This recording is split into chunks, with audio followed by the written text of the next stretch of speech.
Yes, indeed it does. Thanks, Tom. Well, the birth of a baby, quite an event to be celebrated, but often new mothers experience postpartum depression or maybe even postpartum anxiety. And this Saturday, moms and their families will take to the walk path on the Ravenel Bridge for a symbolic climb out of the darkness. And Ashley Reiser joins us now with all of the details. Welcome. Thank you. And I would think this is sort of like a very, for the lack of a better way to put it, sort of a touchy subject when it comes to new moms, because everything is supposed to be a joyous occasion. Moms are supposed to be full of euphoria, and it's just, you know, just happiness all around. But sometimes that's not the case for some moms, right? It's not the case. It's not the case actually for 1 in 7 moms. Wow. And so it's one of those things that makes it even more difficult to want to get help or recognize what's going on. Yeah. Often new moms going through perinatal mood and anxiety disorders.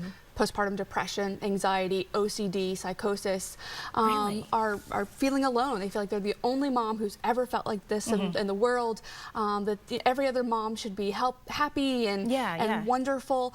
But that's not the case. And moms need to know as well that it's kind of different from the baby blues. Right. Really? Okay. So baby blues are typically within the first several weeks. Okay. Perinatal mood and anxiety disorders often can show up much later than that. Wow. In my situation, it was probably 3 or 4 months postpartum before Really? the symptoms really manifested. Now, here's the thing. Were you cognizant of that? Did you think, okay, this is what I'm going through, or that just never even crossed your mind? You just figured, you know, that things were a little different? With my first child, I thought I was crazy. Okay. And it took about 9 months to finally get help. Yeah. And I found Postpartum Progress. It's a website that helps new moms find resources. And I was reading some of those stories on that site, and it felt like I was reading my own thoughts. Yeah, so you weren't alone in this thing. No, right? and that was huge. Yeah. And so that's what gave me the courage to talk with my doctor and get on some medication and get with a therapist.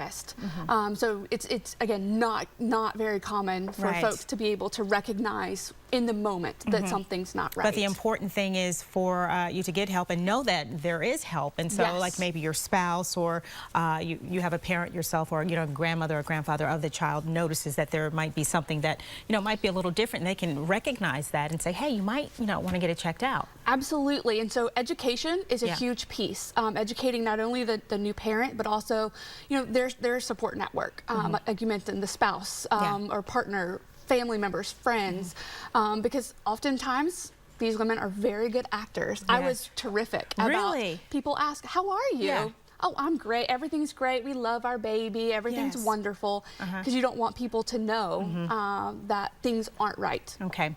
And so that's really good too. So now let's talk about the event that's going to be going on Saturday, in which Postpartum Progress is part of. Yes. And they're helping to put this on as well. So let's talk about that. And of course, I think people have to register, even though the event is free. The event is free. Yeah. And we still need everybody to register. Okay. And they can do that through our Crowd Rise event, or we can also sign them up and register at the event. Okay. So Postpartum Progress is, I mentioned, a national organization. It's a nonprofit. Yes.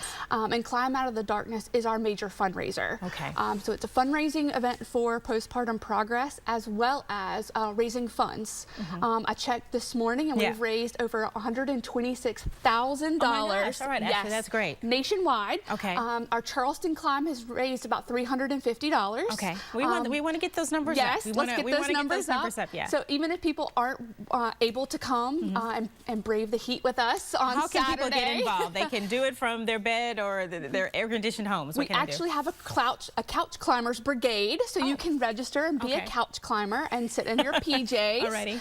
We are walking at 8:30, trying to beat the heat. Some of the heat. Yes. So you can just meet at the benches on the Mount Pleasant side of the bridge. Okay. We're going to walk to the top and then back down. We're not going to do that's real easy. Yeah. It's nothing. It's nothing. So there you go. Ashley, thank you so much. We hope that you get a really great turnout this weekend. Thank you. You're welcome. All right. More after the break, so stay with us.